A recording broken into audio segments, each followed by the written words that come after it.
Alright guys, Punisher Max 17 here, and this is the latest work in progress video for this guy right here, the HMM Gojulas.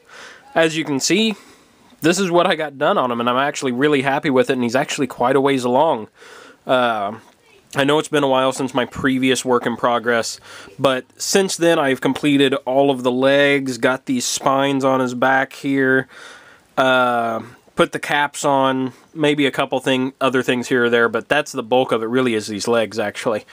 You can see how massive he is. I mean, he barely fits in my shelf. I'm really having to stand back here so you guys can see it. And he's really fun to work on. He really is. It's been a little slower, been really busy with work lately, but trying to utilize my free time on my weekends to get work on this guy done. So I'm at a pretty slow pace right now, but I'm getting work done about 1 to 2 runners of parts a week on this guy, which I know sounds really slow, but it's going pretty well. With as much as I'm working now, I'm really happy that I'm able to get done what I am, and I think it's turning out really nicely. I'm loving the color scheme I chose for this.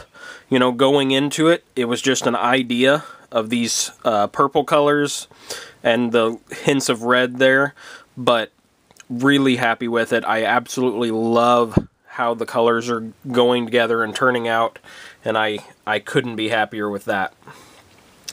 So we'll go ahead and get a close look at these legs here now that my camera's focused. You can see there's a lot of detail in them, a lot of nice parts in there. The inside of these legs are detailed. There's a couple missing parts. There's supposed to be a couple thrusters here that I haven't completed just yet, but those go right in there. You can see all the details on the inside of those leg pieces. All of this is actually easily detachable. Not unlike some of the other HMMs that have a full inner frame, the Gojulas doesn't. But there are a lot of places where you can detach a lot of the pieces and show some pretty good internal detail without it looking like it's incomplete. Or an incomplete model or something, you know. These actually come off almost completely, well, completely, actually, to reveal a nice inner frame on the leg there. So if you're interested in, like, a damaged version or making yours like a repaired version or something, you can actually do some pretty cool things with this kit in a couple different places without the armor on it. So, yeah. Couple pieces still missing here on the head right in there. Like I said, got the spines put on his back. Looking really good, really happy with it. Such a big kit. I mean, it's like I said, it takes up the full shelf there. Right now, I'm getting ready to finish up the work on the arms. I am a little ways into those, about halfway done on those. Finishing up painting those runners there, and then I'm going to be moving on to finishing up the last few things, which is the big thruster, whatever you want to call them back here, the feet, and the hands. And that's really all I got left, other than a couple pieces back here and a few guns. So, out of this massive kit when I first started that had 50-some runners, I only have 8 runners left, I think, which is a pretty good ratio there. Just some notes on this kit is that even after painting it, it is surprisingly articulate, surprisingly easily able to be moved, I should say. You know, a lot of these Zoids get really stiff and really difficult to pose. But this one, I think its bulk and its size is really working in its favor, because this leg just moves with such ease.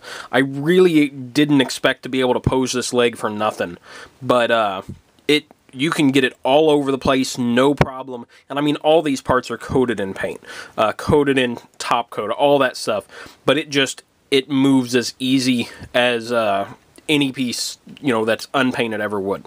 So no problems there at all, like there have been in some previous Zoids kits.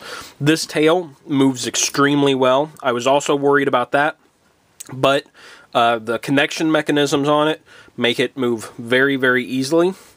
It's actually one of those things where if you didn't paint it, I would think maybe it would be loose, because it moves. Its only connection points between each part of the tail is right here. It's if I had a way to set the camera down, I would just take it apart and show you. But there's a peg that comes straight down here, and there's a little hole on this part.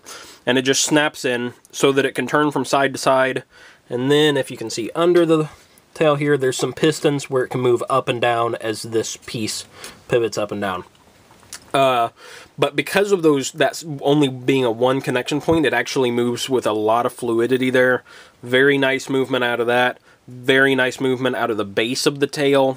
And from all this, I'm really not expecting to have any problems with movement of the arms either. The head also moves very easily. Let's see how much of a full forward shot we can get of it. Now, it looks pretty big down below right now. Kind of looks like a giant lizard with bell bottoms on, I guess. But this will get balanced out a lot once I have the arms on, once you get some feet there. I'm actually love the design. I know there's been a lot of back and forth about the design that Kotobuki did on this Gojulus, but I'm in full support of it. I absolutely love it, and I think it's looking super cool.